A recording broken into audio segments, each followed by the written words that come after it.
Shields up, Iron Breakers. Rurikhan here coming at you with another video. It is still day 3 of the E3 Frenzy, and I'm still recording yet another recap of another press conference. In this video, we're going to be tackling the Ubisoft Press Conference, which was actually fairly recent. I'm almost caught up with all of the press conference videos that I need to do.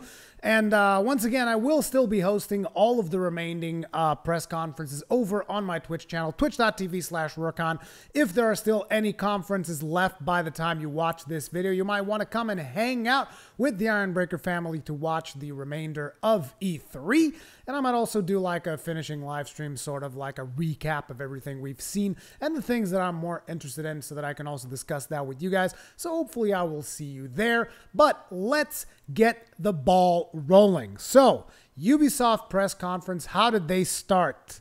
With something that I didn't really care for all that much, but I guess they needed to announce the game. I just feel like it's a bit of a weird game to start a press conference off with. But that is Just Dance 2019. It is coming on October. It's not really a game that I tend to play all that much, but I guess it was kind of a cool thing for the people that were actually at the press conference. Because one of the things that I've noticed is, like, I've been to some of these conferences myself in person, and what I can tell you is that whenever you have some kind of a musical act, a music show, a band playing live, or something of that nature, that really brings out good vibes to the people at the presentation itself. However, I do have to say those vibes don't really translate all that well to the people watching from home. So due to the fact that I was watching from home, I was like, I don't know, really care that much about this game. But anyway, let's move past Just Dance. If you're interested, again, releases in October, so that might be something that you want to get if you are into it.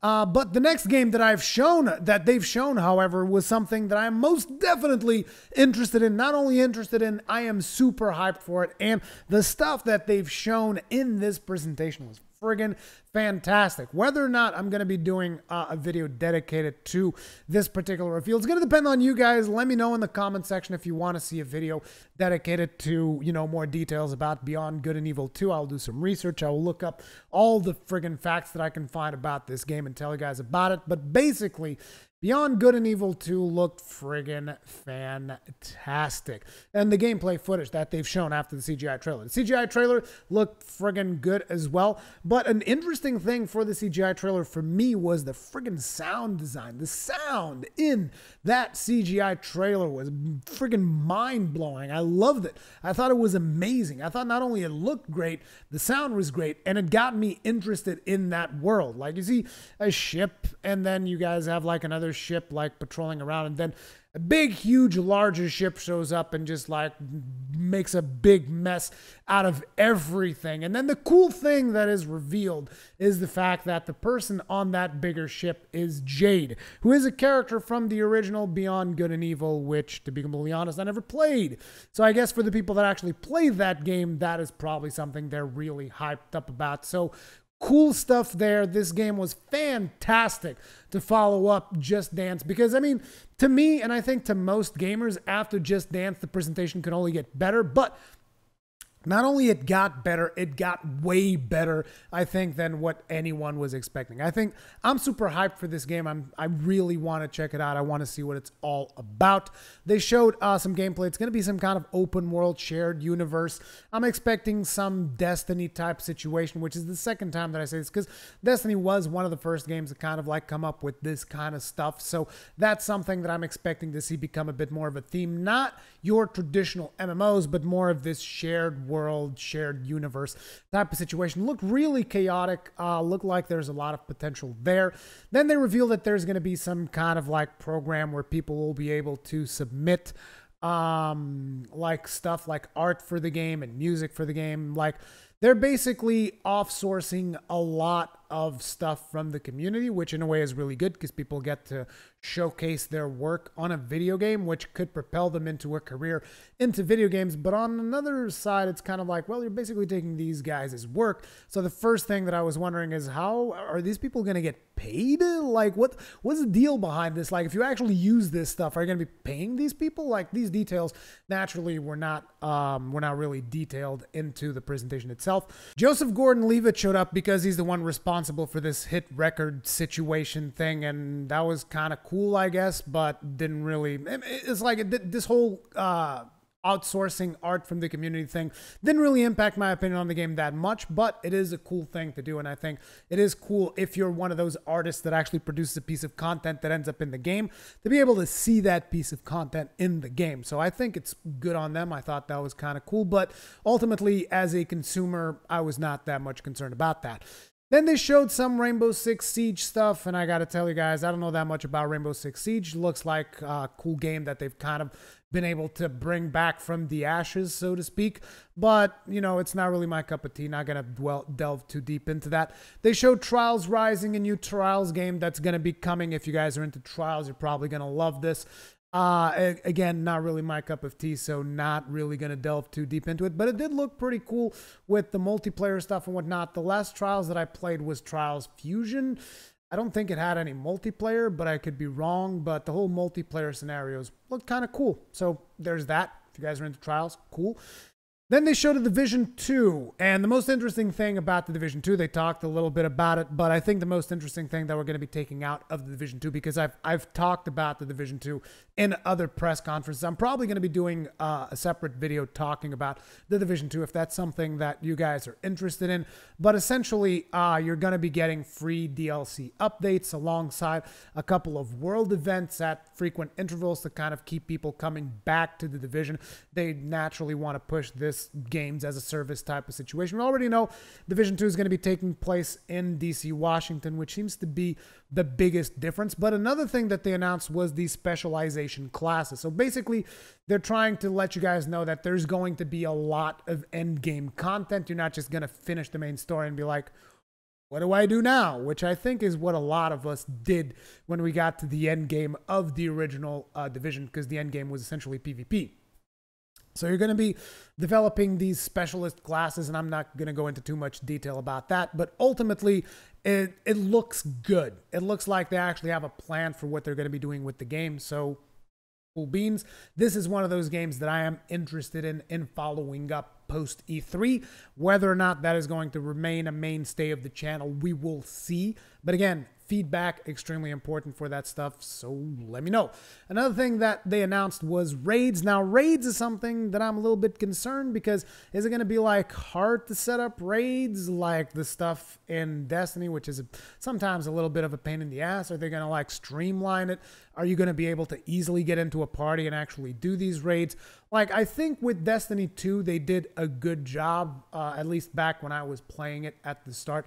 I mean, you know, it's hard to say Destiny 2 did a good job about anything, considering how much of a shitfest that game's development has gone through. But at the very start, when I was enjoying Destiny, I was able to get into groups with people through using the Destiny 2 app. So hopefully there's something similar for Rainbow Six, for the Division 2, so that you can actually join up and team up with people and not have to be wondering whether or not you're going to be able to do the raid content. So, you know, good luck with that, Ubisoft, but please remember, not everybody has like 100 people to play with. Like in my case, I'm going to try to recruit the Ironbreakers on a live stream to do the raid. That's the way that I'm going to try to deal with that, but not everybody's going to have that type of facility, you know, so, you know, not everyone is going to be able to do that.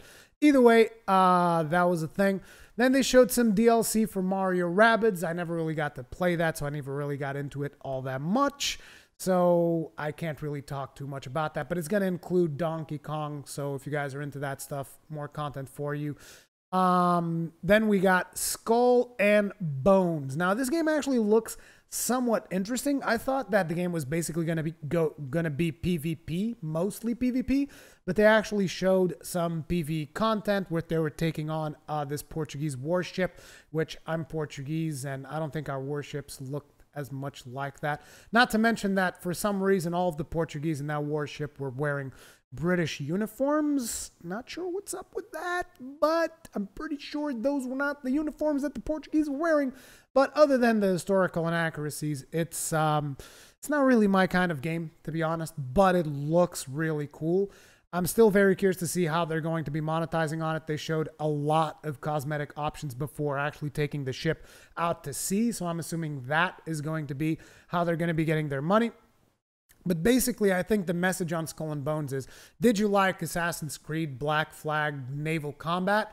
this is a game that's all about that. So there you go. And you'll be having fun doing that if that is something that you're into. But it does look cool. I'll give it that. It looks really cool, just not really for me.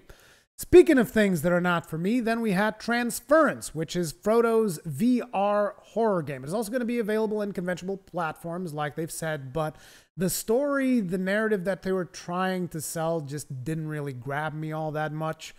So yeah, I mean, if you're into those kinds of games, maybe you'll like it. My advice is wait on it because it looks a little bit weird. I don't know. There's something about this game that I don't know. Let me know in the comment section what you thought about it if you've seen the press conference, but there's something about this game feels off. I don't know what it is. Hopefully I'm wrong. Hopefully for people that like these kinds of VR horror games, maybe it will be good, but I don't know. It was weird. Either way, then they showed Starlink, which is something that I am interested in, and the gameplay that they've shown looked really, really cool. But again, they did not answer the main question, and I know that they've said somewhere it's like, you're not going to need to buy things in order to progress in the game.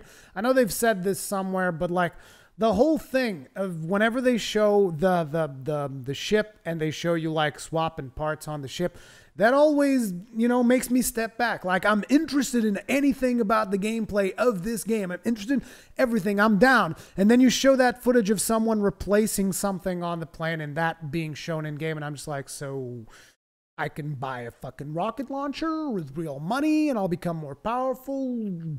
You know, that is a big turnoff. Now, they said that's not going to be the case, I believe, at some point, but I need to see more. I need to know more details about the gameplay of that game. And they announced that Star Fox is going to be available for the Switch version. This game is going to be coming out on October 16th. I really want to check it out if I'm able to get myself like a Ubisoft contact or something where they can like send it to me so that I can check it out. I might check it out. Otherwise, I'm not sure that I'm going to be taking the plunge because, again, it feels to me like they're going to lean heavily into the whole toys aspect of it, which is not something that I'm particularly interested in. But the Star Fox thing, really cool. The gameplay looks friggin' phenomenal. It looks like definitely something that I would play. Also, will your game have HOTAS support on consoles? Because, you know, we have the HOTAS from playing Elite Dangerous, so that would be cool. But naturally, that's a very niche type of question. They would not answer that. And yeah, it's just, they showed gameplay. The gameplay that I've seen of this game looked really cool. But again, I'm super suspicious of what they're going to be doing with the toys stuff. Then they showed For Honor, which is a game that I loved at launch, but then it became way too meta, way too competitive, just like only tryhards all over the place and people that would abuse glitches and stuff like that. So I fell off this game hard. But they're making the starter edition free on PC, so if you never checked it out, now is a good time. Get down to Uplay, download the game for free, check it out for yourself if that's something that you might be interested in.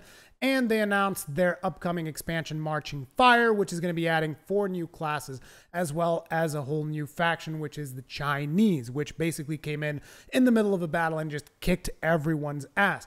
Chinese characters looked interesting. I'm not going to go too in-depth about that because I don't think I'm going to be devoting that much time to For Honor, but what I can tell you is that it looked cool, but then again, For Honor always looks cool. The problem is when you actually play it and it's just a bunch of elitist mega hyper tryhards that will just kick your ass 6 ways from Sunday, and you really can't play this game casually at all. You're not going to be having any fun. And if I can't play For Honor casually just for fun, I don't think I'm particularly interested in it. They also announced a new mode, which was Castle Siege mode. Looked pretty interesting. You will be doing stuff like sieging a castle with battering rams and shooting ballista and shooting cannons. Looked really cool, but again, it's For Honor. As much as I loved that game when it launched, I think it's a very hard game to get into at this point. And then finally, something happened that I never expected would happen, which is I got excited for an Assassin's Creed game. They showed Assassin's Creed Odyssey, and it was the first time in a long-ass time that I was like, dude, I want to play this game. Why? Because Spartans, that's why. This one is going to take place in Greece. Looks really cool, like from a setting standpoint. That's the thing. I like that setting, the setting of Greece. I love it. You're going to have 2 playable characters that you'll be able to choose from, a male character and a female character. The gameplay showcase was shown with the female character, which is fine by me. Like, again, so long as it's the artist's vision, I'm cool. Just don't let the SJW shit seep in and it's whatever. But like, it looked fantastic. Some of the animations looked a little bit rough, but some of the other animations looked fantastic. So I'm willing to give them a benefit of the doubt. I'm willing to say, okay, maybe this was a little bit of an earlier type beta that they had, not earlier type beta, an earlier alpha that they had of the game, an alpha build, and they're going to polish up some of those animations because some of the animations looked really, really rough. And you guys know that I'm a stickler for animations. I love good animations. Whenever there's bad animations, that just like triggers me in a really bad way.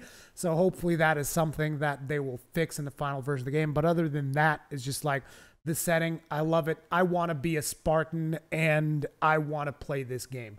This is going to be an Assassin's Creed that I will definitely play. I'm committing to playing this Assassin's Creed because I like the setting that much. I know a lot of people are probably going to say Assassin's Creed, God of War. It's going to be interesting because it's almost like Assassin's Creed Odyssey is going to go to Greece, whereas God of War went to Norse, and then God of War is going to go to Egypt. So it's almost like everybody's going through these different stages, but it is a cool thing. Like from what I've seen so far, the game looks very interesting. Now, the cool thing is if this game had not been leaked, this would have been a fucking amazing reveal because they just said, gonna be releasing October 5th. And that was awesome. So the stuff that you can do in game looks good. Again, I really do hope they polish up some of those animations, though. In my opinion, some of them really do need polish. It's going to be an RPG. You're going to have gear just like I believe you had in Assassin's Creed Origins, which I wasn't really able to play, unfortunately.